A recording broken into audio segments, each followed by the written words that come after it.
My name is Garrett, and at 32, I thought I had built a decent life as a software developer.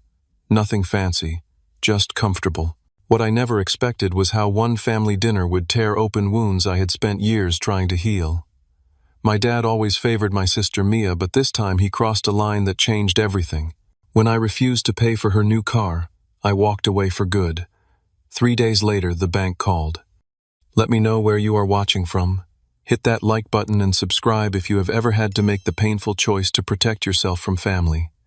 Growing up in our suburban Chicago home, I always felt like an afterthought. From my earliest memories, there was a clear hierarchy in our household.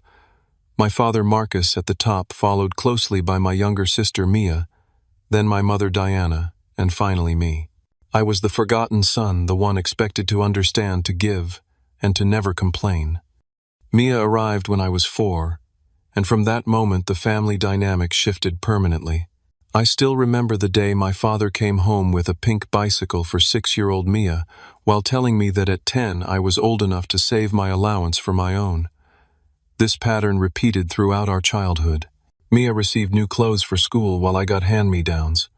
She joined expensive gymnastics classes, while I was told that the free community basketball program should be enough.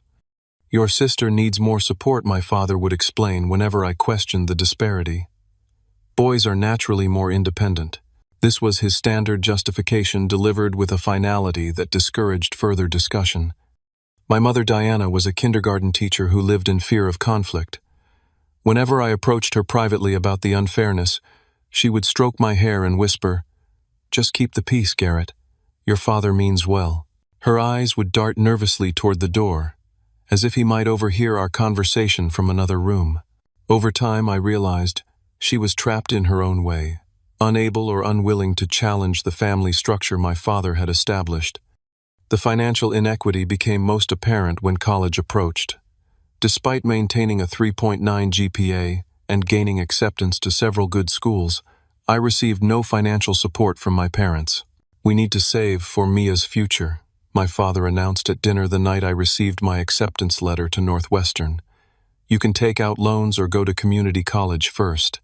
You are smart enough to figure it out." I worked 2 jobs while attending the state university, graduating with a computer science degree and $30,000 in student debt. Meanwhile, Mia attended a private college with full parental support, studying communications and changing her major 3 times before graduating 5 years later. After college, I moved into a tiny studio apartment and took an entry-level programming job. I lived frugally, brought lunch from home, and slowly climbed the career ladder while paying down my debt. Social invitations from my family became increasingly rare, except when they needed technical help with computers or free website work from my father's insurance business. My sister Mia bounced between jobs in marketing, never staying at one company longer than 18 months. Each departure was always someone else's fault. Her boss was jealous of her ideas. Her coworkers were too competitive. The company didn't recognize her talents. After each job loss, my father would increase his criticism of my career choices, suggesting that I should use my connections to help Mia find better opportunities. "Family first, Garrett," he would say, a phrase that only seemed to apply when they needed something from me. By the time I turned 30, I had established a comfortable life. I had been promoted to senior developer at a healthcare software company, paid off my student loans, and moved into a 1-bedroom apartment in a decent neighborhood. I started dating Rachel, a pediatric nurse with a practical outlook and warm laugh that made everything better. For the first time, I felt like my life was truly my own. Contact with my family had dwindled to holiday gatherings and occasional phone calls from my mother, which usually ended with requests to help Mia with something or attend some family function where I would inevitably be cornered about my responsibilities. I developed a polite but distant relationship with them, a delicate balance of minimal contact without complete estrangement. Last Thanksgiving, something unexpected happened. My father actually asked about my job and seemed genuinely interested in my recent promotion. My mother hugged me twice and showed me old photo albums. Even Mia asked about Rachel instead of talking exclusively about herself. For a brief moment, I allowed myself to hope that perhaps age had softened my father, that our relationship might evolve into something healthier. That tiny spark of hope made the invitation to Sunday dinner seem like a potential turning point rather than the trap it would prove to be. The call came on a Wednesday evening as Rachel and I were making stir-fry in my apartment. I almost let it go to voicemail when I saw Mom on the caller ID, but something made me answer. "Garrett, honey," my mother said, her voice unusually bright. "Your father and I were hoping you could come for dinner this Sunday. Nothing fancy, just family time. It has been too long." The invitation caught me off guard. Outside of major holidays dinner, invitations from my parents were rare unless they needed something. Still, I remembered that moment of connection at Thanksgiving. "Is there a special occasion?" I asked cautiously. "Does family need an occasion to gather?" she replied, a slight defensive edge creeping into her tone. "Your father specifically asked me to call you. He wants to see you." Those last 5 words triggered a long, dormant desire for paternal approval that I thought I had outgrown. I agreed before fully considering the implications.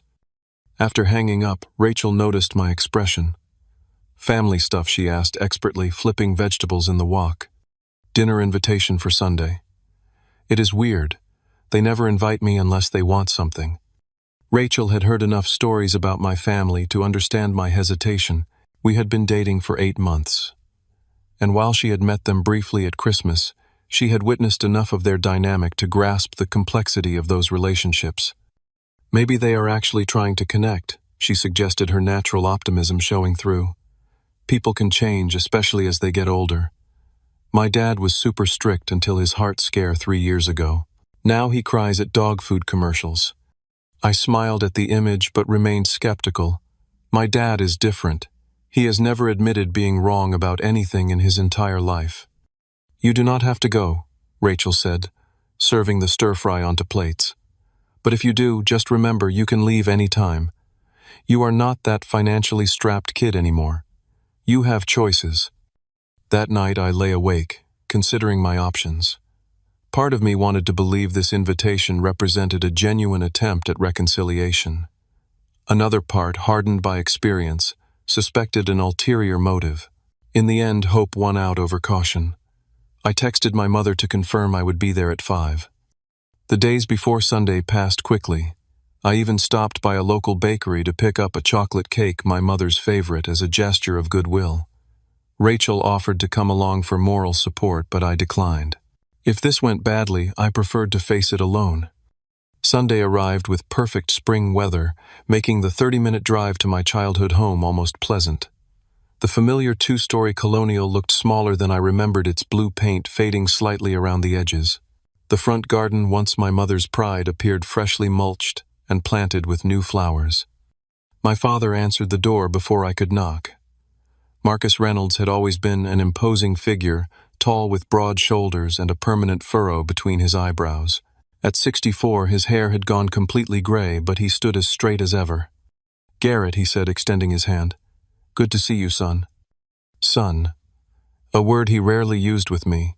I shifted the cake box to shake his hand, noting the unusual warmth in his grip.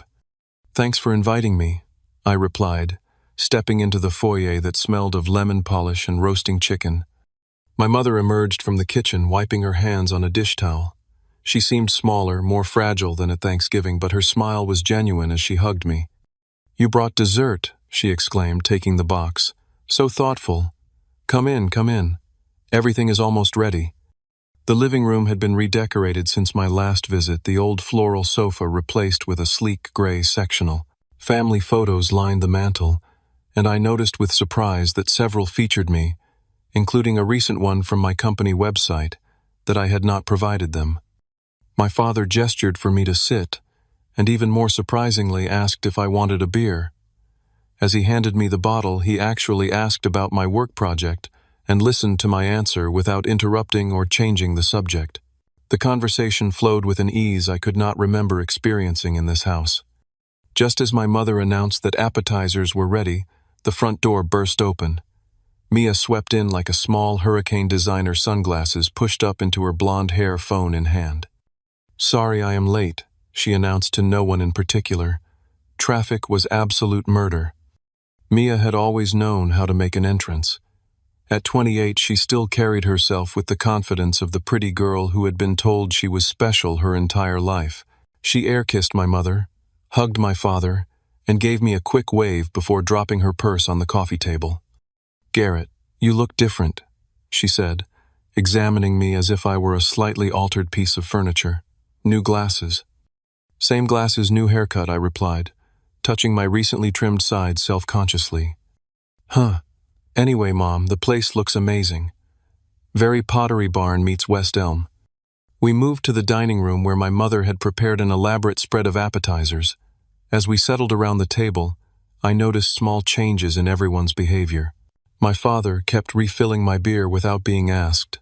My mother repeatedly mentioned how successful my company was becoming. Mia actually asked about Rachel, though she referred to her as your nurse girlfriend rather than using her name. The warning bells started ringing faintly in my mind when my father asked about my recent promotion and salary increase information I had not shared with them. When Mia casually mentioned her recent job transition and how difficult the job market had become, the bells grew louder. By the time my mother served the roast chicken, I was mentally preparing myself for whatever request was coming. Still, I played along answering questions and even sharing a few stories about work. For a brief moment, it almost felt like the family dinner I had always wanted as a child. That moment ended as soon as my father cleared his throat during the main course. "So, Garrett," my father began setting down his fork with deliberate precision, "your mother and I have been thinking about how well you are doing these days. That promotion, the bonus you mentioned at Christmas. It must feel good to have that kind of financial security." I nodded cautiously, not remembering any bonus discussion at Christmas, but recognizing the familiar pattern beginning to unfold. "Mia has had some challenges lately," he continued, glancing at my sister, who immediately adopted a solemn expression. "Her company downsized, and she was unfortunately caught in the reduction. 3 weeks ago, Mia added pushing her food around her plate, after I brought in that huge client too. So unfair." My father reached over to pat her hand sympathetically. "These things happen to the best of us. The important thing is that family sticks together during tough times." The phrase hung in the air like a storm cloud. I took a sip of water, waiting for what I now knew was coming. "The timing is particularly difficult because Mia's car is giving her problems," my father continued. "The transmission is shot, and the mechanic says repairs would cost more than the car is worth." "It is a nightmare," Mia interjected. "I cannot even drive to interviews properly. I had to Uber to one last week and the driver got lost. Totally bombed the interview because I was stressed." My mother nodded vigorously. "Such bad luck, darling. But your father has a solution."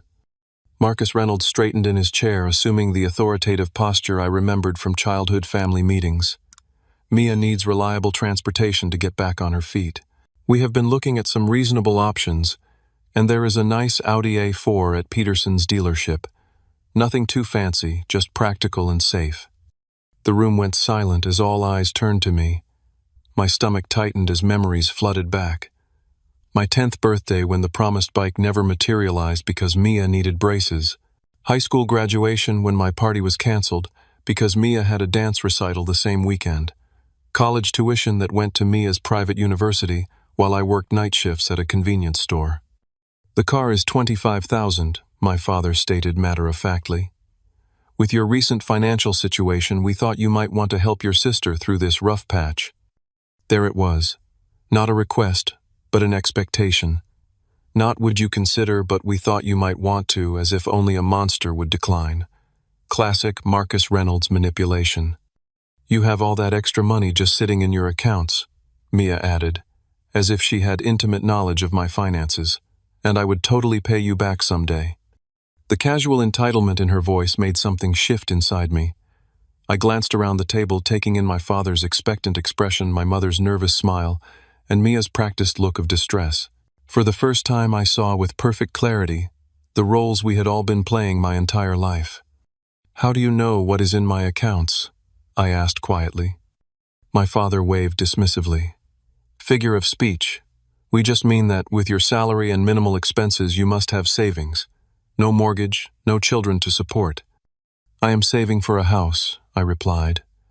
"And I do have expenses. Student loans that I just finished paying off, retirement contributions, regular bills." "But nothing important," Mia countered. not like a car that determines whether someone can work or not.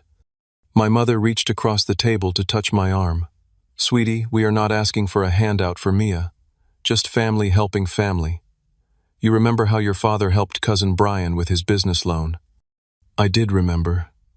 Cousin Brian was my father's sister's son, who had received a $5,000 loan and repaid it within 6 months. This was 5 times that amount for a luxury car, not a business investment. "Why an Audi?" I asked. "There are reliable cars for half that price." My father's expression hardened slightly. Mia needs to maintain a certain image for the types of jobs she is applying for in marketing. Appearance matters in her field. "My old Honda got me to work just fine during my entire career progression," I pointed out. "That is different," my father said dismissively. "Your industry does not care about image. Programmers can wear hoodies to work." I sat back in my chair, the familiar feeling of being diminished washing over me. But this time, instead of accepting it, I felt a strange, calm clarity. "I am sorry about your job situation, Mia," I said carefully, "but I cannot pay for a $25,000 car." The temperature in the room seemed to drop 10 degrees instantly. My father's face flushed red as he set down his napkin with deliberate slowness. "Cannot or will not?" he asked, his voice dangerously quiet. "Both," I replied, maintaining eye contact. "I do not have that kind of disposable income, and even if I did, I do not think buying an Audi would be the best way to help Mia." Mia's eyes narrowed. "Wow. Just wow. After everything this family has done for you." I almost laughed at the absurdity of her statement. "What exactly has this family done for me, Mia? I put myself through college. I paid off my own student loans. I built my career without connections or help." My father's hands formed fists on the table. "We gave you a home, food, clothing. We raised you, and this is the gratitude we get. Your sister needs help, and you are too selfish to provide it." The word, selfish, hit like a physical blow. How many times had I heard that throughout my childhood whenever I asked for equal treatment? I would be happy to help Mia update her resume or make industry connections, I offered. I could even loan her a few hundred for car repairs until she finds another job. My father stood up, towering over the table. "It is just a little help, Garrett. Your sister needs a car, not career advice from someone who stares at computer screens all day. I cannot believe how selfish you have become." And there it was. The real purpose of the lovely dinner, the sudden interest in my life, the family photos on the mantel, all a setup for this moment, this request, this expected compliance. "No," I said, simply surprising even myself with the steadiness of my voice. "I will not buy Mia an Audi. It is just a little help." "You are selfish," my father shouted, slamming his palm on the dining table hard enough to make the dishes jump. "After everything we have done for you, this is how you repay us, by turning your back on family." His face had transformed from the warm, welcoming expression of earlier to something I recognized from childhood confrontations, a mask of righteous anger that tolerated no defiance. His eyes bulged slightly, and a vein pulsed visibly at his temple. "Dad, please calm down," I said, keeping my voice level despite the adrenaline rushing through my system. "This is not about turning my back on anyone. It is about reasonable expectations." "Reasonable." He spat the word like it tasted foul. "What is unreasonable about helping your sister when she is down? When I was your age, I would have done anything to help my siblings." Mia, sensing her moment, pushed her chair back dramatically and began to cry, perfectly timed tears that left her makeup intact. "I cannot believe you would let me struggle like this, Garrett. Do you know how humiliating it is to ask your little brother for help? I would do it for you in a heartbeat."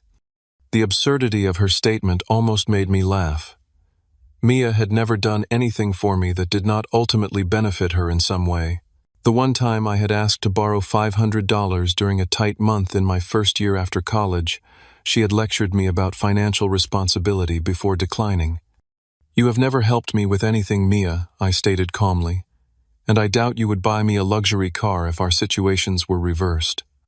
"How dare you speak to your sister that way?" my father roared, pointing his finger inches from my face. She has been nothing but supportive of you her entire life." My mother finally intervened, her hands fluttering nervously like small birds. "Please, everyone, let us just take a breath.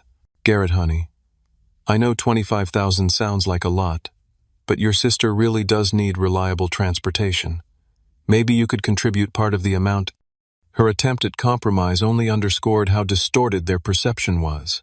Even my mother, who occasionally acknowledged the favoritism in private, was fully committed to the idea that my financial resources should be available to the family, specifically to Mia, without question.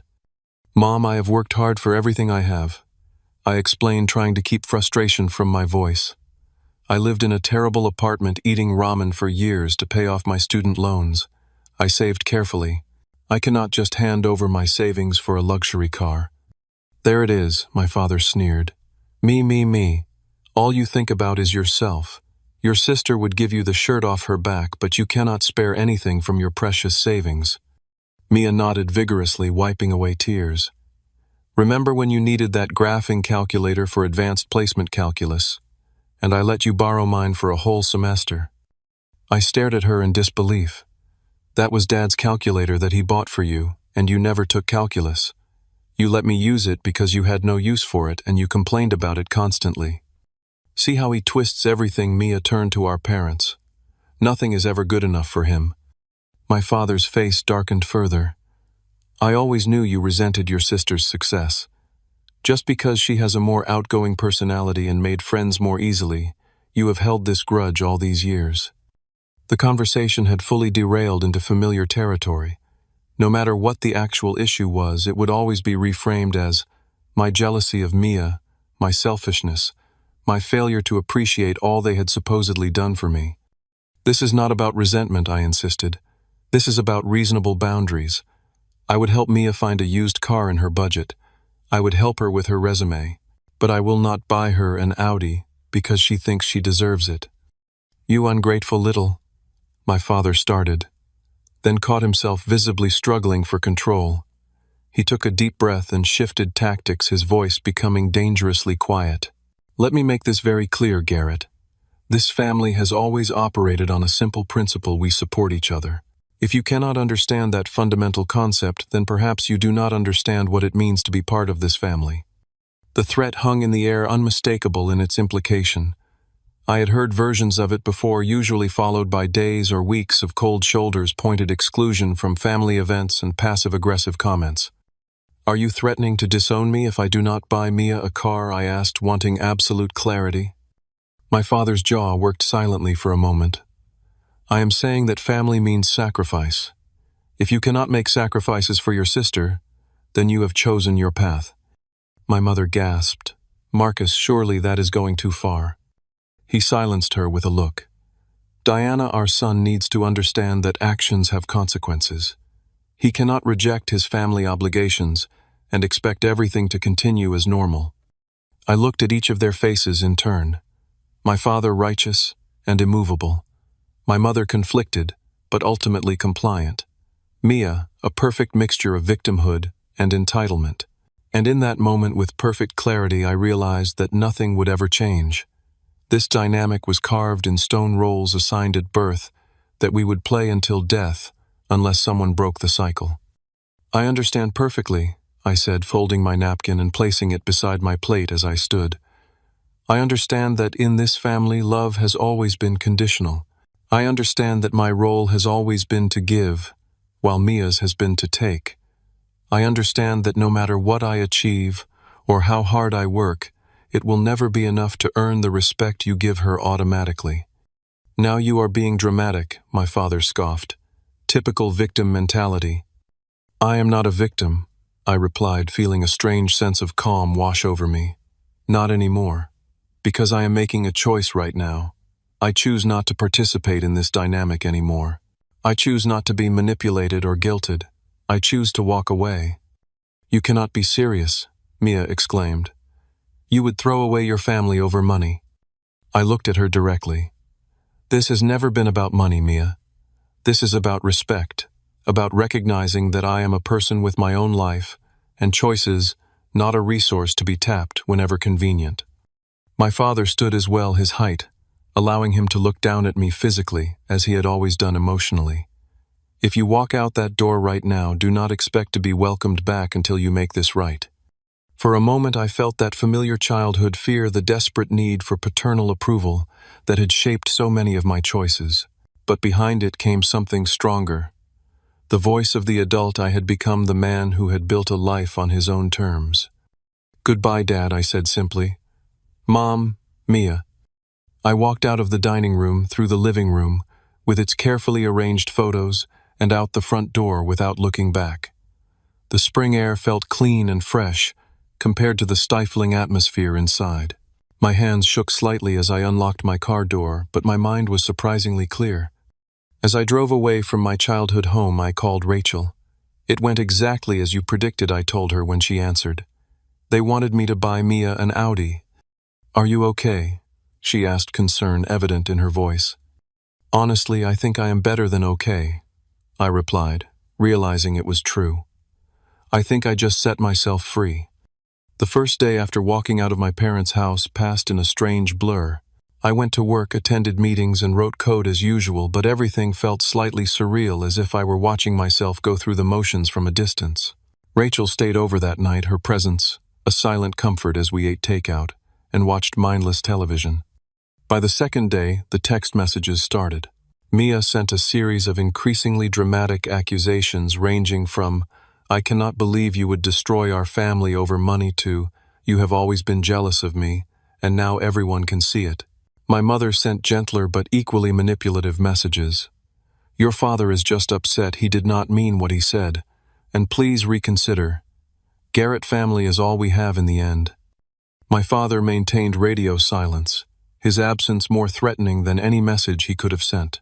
I knew from experience that he was waiting for me to break first, to come crawling back with an apology, and more importantly, my credit card. "You should block their numbers for a while," Rachel suggested, as I stared at my phone during dinner on the second night. "Give yourself some space to process." She was right as usual. I blocked both Mia and my mother's numbers, feeling a mixture of guilt and relief as I did so. That night I slept more soundly than I had in years, as if some unconscious tension had finally released its grip on my body. On the third day after the dinner, I was in a budget meeting at work when my phone vibrated with an unknown number. I ignored it, but when the same number called again immediately, a sense of unease prompted me to excuse myself from the conference room. "Hello, is this Garrett Reynolds?" a professional female voice asked when I answered. "Yes, speaking. This is Sarah Daniels from First National Bank's Security Department. I am calling because we have detected some unusual activity on your accounts that we want to verify with you." My heart rate accelerated instantly. "What kind of activity?"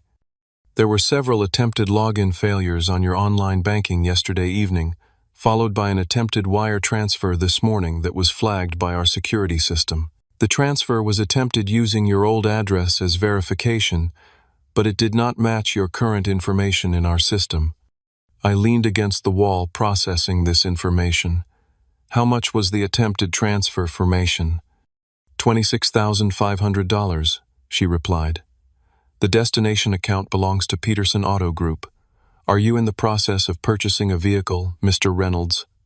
The amount was the price of Mia's Audi plus tax.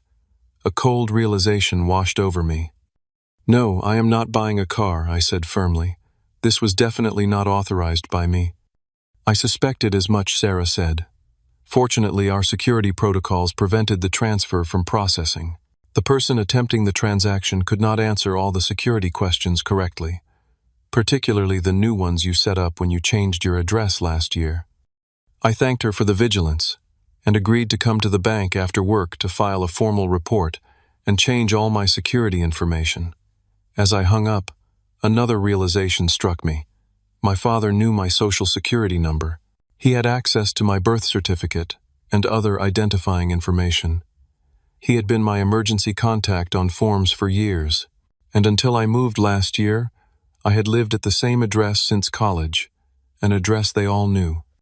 This was not an impulsive act of anger. This was premeditated identity theft. I called Rachel immediately. "You are not going to believe this." I began, then recounted the bank's call. "Oh my God, Garrett," she gasped. "That is not just manipulative, that is criminal. Are you going to call the police?" The question stopped me short. Would I report my own father for attempting to steal from me? The conditioned part of me that still sought his approval recoiled at the thought. But the part of me that had walked out of that dinner knew this was a line that could not be uncrossed. "I think I have to," I said finally. "This goes beyond family drama." At the bank that afternoon, I sat across from Sarah Daniels and a bank security officer named Michael, who took detailed notes as I explained the situation. Their faces remained professionally neutral, but I caught a flash of sympathy in Sarah's eyes when I mentioned it was likely my father who had attempted the transfer. "Unfortunately, this type of situation is not as uncommon as people might think," Michael said gently. "Family members sometimes believe they have rights to access finances that they legally do not. We recommend filing a police report for documentation purposes, even if you ultimately decide not to press charges." I nodded, feeling simultaneously numb and hyper-aware. "Do you have records of who attempted to access the account IP addresses or anything?" "We do have that information, but we can only release it to law enforcement as part of an official investigation," Sarah explained. "If you decide to file a police report, they can request those records." After completely overhauling my security settings and adding additional verification steps to my accounts, I drove to the local police station. The process of filing a report was surprisingly straightforward, the officer taking my statement without judgment as I explained the family context and the attempted theft. "Would you like to press charges if we can verify the identity of the person who attempted to access your accounts?" the officer asked, his pen poised above the form. The question hung in the air between us. To press charges against my own father would be to burn a bridge permanently, to declare publicly that he was not just a difficult parent, but a criminal who had attempted to steal from his own son. "I need to think about that," I replied honestly, "but I want the report on file." That evening, as Rachel and I sat on my couch discussing the day's events, memories began surfacing from my childhood and teen years. Times when money had mysteriously disappeared from my drawer, the summer job paycheck that I could not find after leaving it on my desk, the graduation money from my grandparents that was supposedly put into a college fund that never materialized. "I think this might not be the first time," I said quietly. "I think he might have been taking money from me for years." Rachel took my hand. "That would explain why he thought he had the right to your accounts now. In his mind, your money has always been family money, meaning his to control." As we talked, my phone lit up with an unfamiliar number. Warily, I answered to hear the voice of my Aunt Susan, my mother's sister who lived in Minnesota. "Garrett, thank goodness you picked up," she said, her voice tense. "Your mother called me crying today. What is going on with your father and sister?" I had always liked Aunt Susan, who seemed to see through my father's manipulations more clearly than my mother ever could. Briefly, I explained the car demand, the ultimatum, and now the attempted bank fraud, half expecting her to defend her sister's family. Instead, she sighed heavily. "I was afraid something like this would happen eventually. Your father has been in financial trouble for years. He remortgaged the house twice without telling your mother. Mia's college loans are all in his name and she has never made a payment. He has been borrowing from family members with increasingly desperate stories." This new information rearranged the puzzle pieces in my mind. "So this was never really about Mia needing a car, was it?" "I doubt it," Aunt Susan replied. "My guess is they are underwater on multiple debts, and your sister's job loss was the final straw. They probably saw your savings as the easiest solution." After ending the call with a promise to keep in touch, I sat in stunned silence. The entire family dynamic that had shaped my life was built on even more lies than I had realized. My father's constant demands that I help Mia were not just about favoritism, but about his own financial mismanagement. "What are you thinking?" Rachel asked softly. "I am thinking that I need to talk to a lawyer," I replied. "And then I need to have a very difficult conversation with my mother."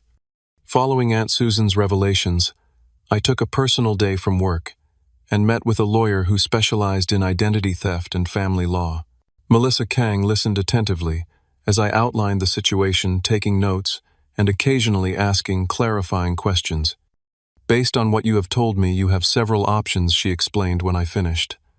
First, you can pursue criminal charges for the attempted bank fraud. Second, you can send a formal cease and desist letter regarding any future attempts to access your finances.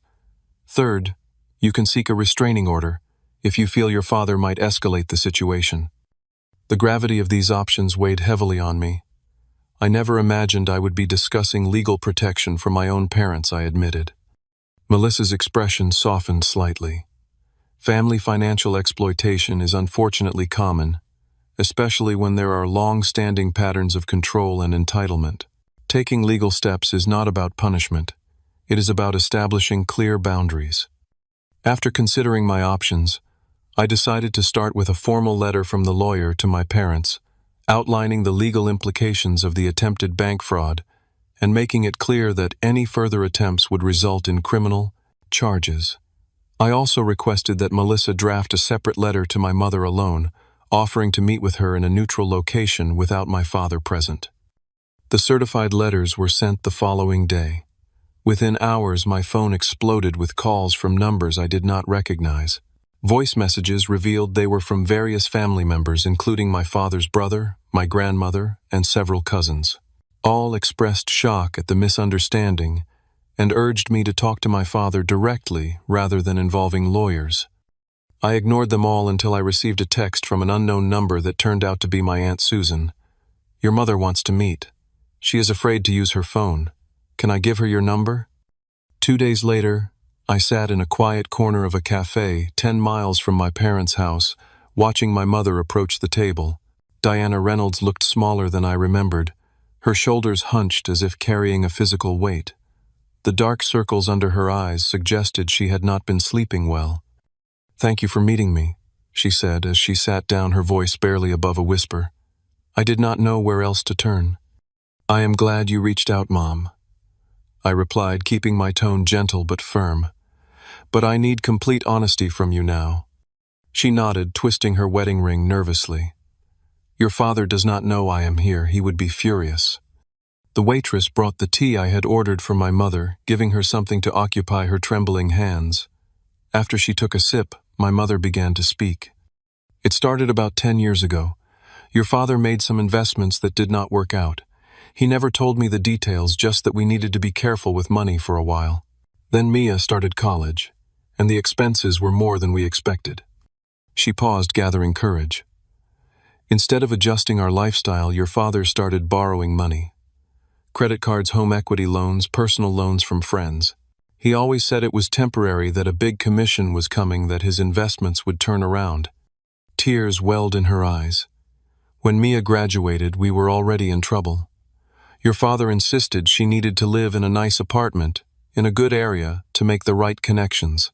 He co-signed her lease, paid for furniture, bought her first car. Every time I questioned the expense, he would get angry, accuse me of not wanting our daughter to succeed." The story continued, painting a picture of escalating financial desperation, hidden behind a facade of middle-class stability. My father had apparently been juggling debts for years, taking from one source to pay another.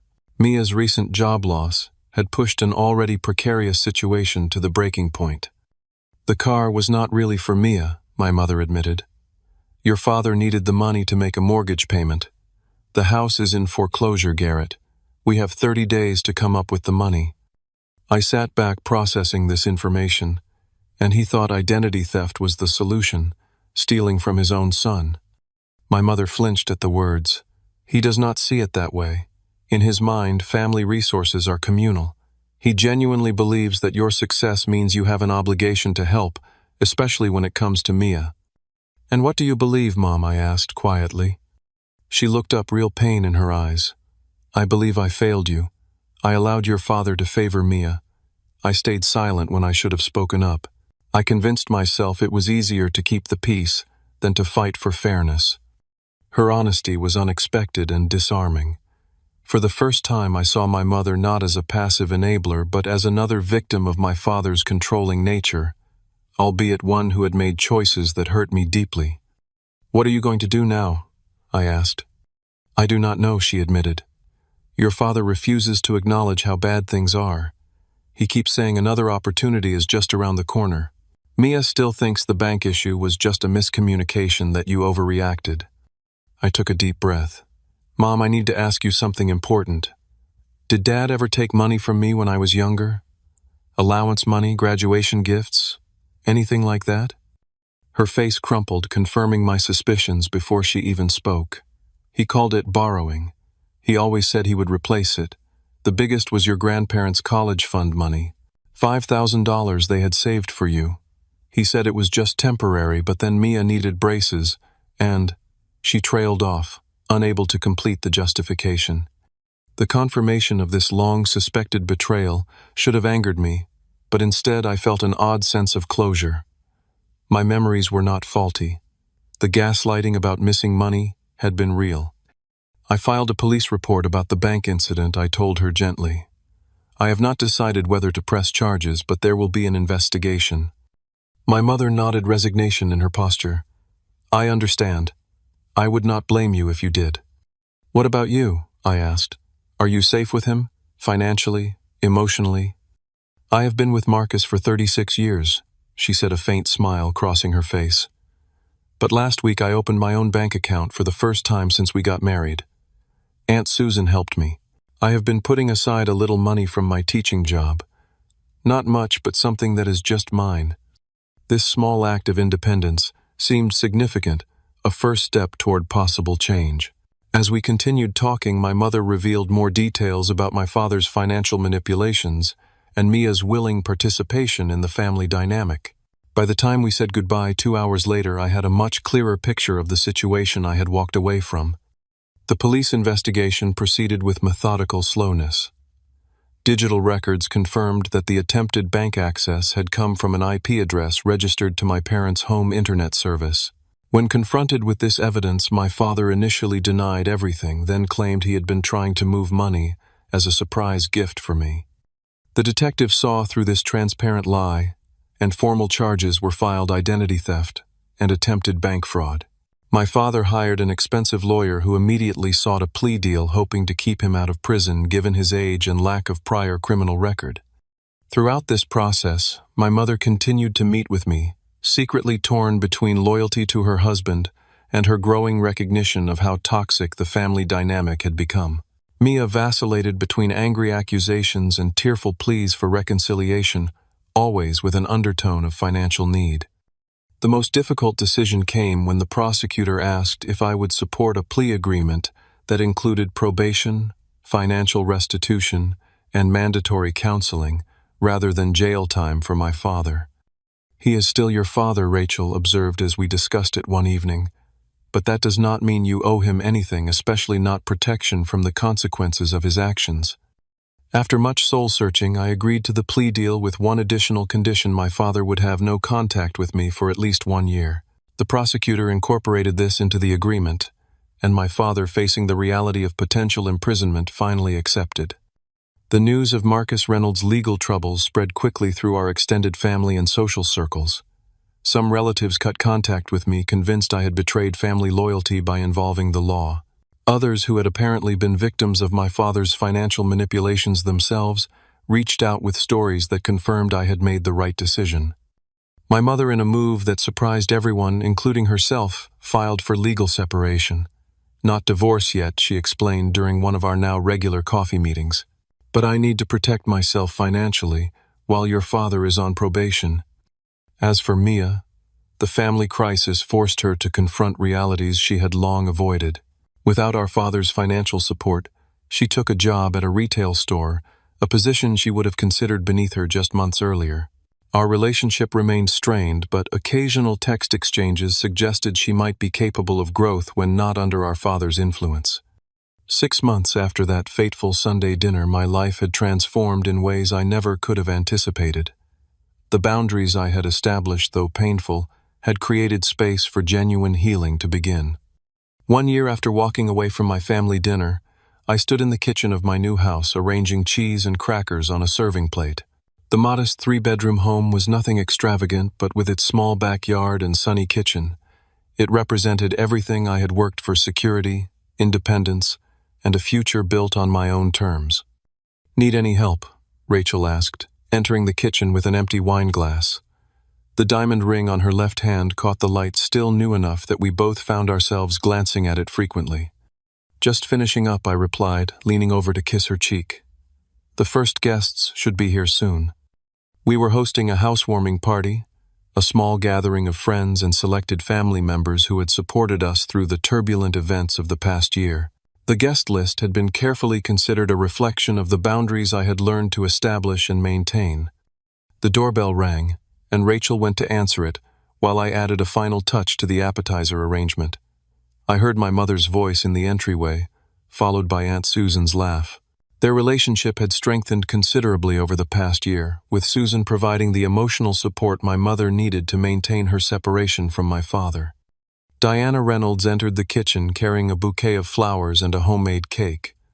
At 61, she looked younger than she had in years, the constant tension that had lined her face now notably absent. "The house is beautiful, Garrett," she said, setting down her offerings and embracing me. "I am so proud of you."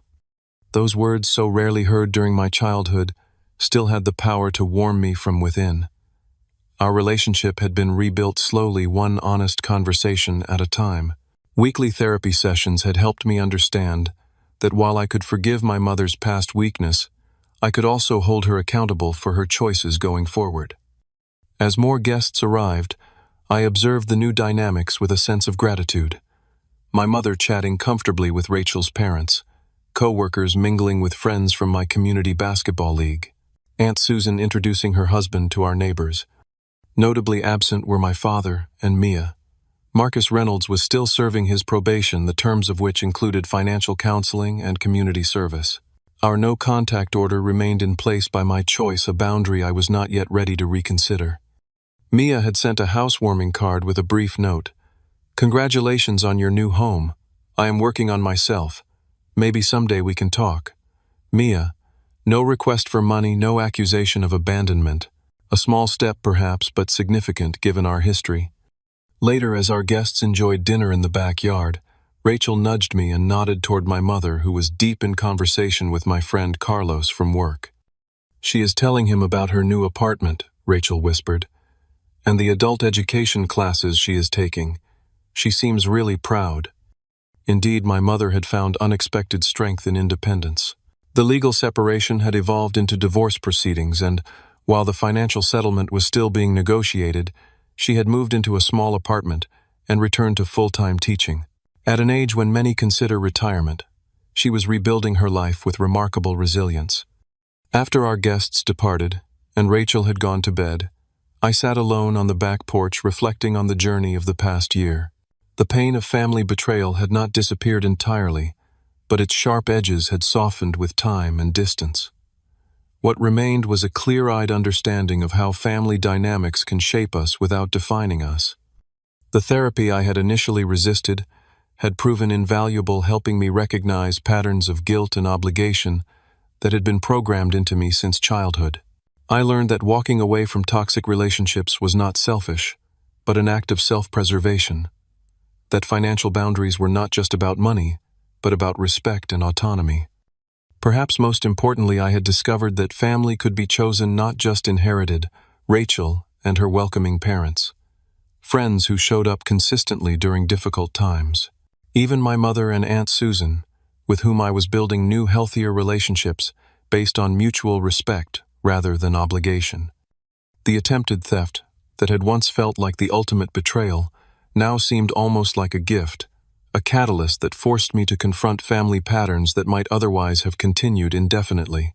Without that extreme violation of boundaries, I might have spent decades more trapped in cycles of guilt, obligation, and resentment.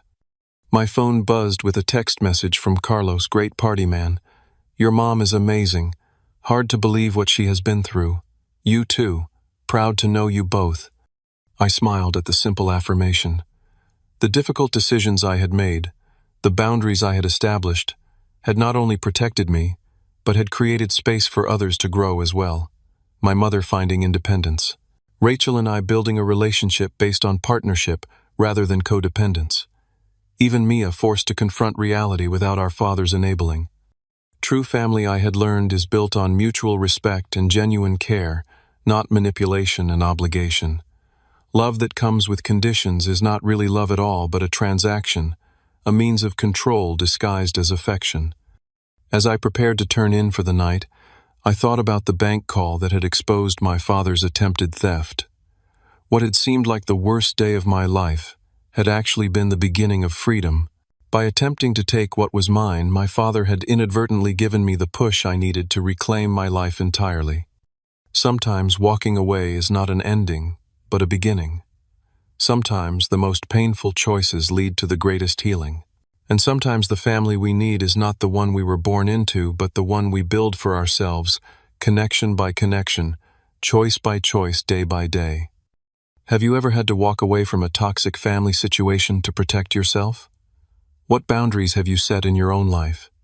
Share your experience in the comments below. Remember to like this video. If it resonated with you, subscribe for more real-life stories about overcoming family challenges, and share with someone who might need to hear that it is okay to choose yourself sometimes. Thank you for listening to my story, and remember, your worth is not determined by those who fail to see it.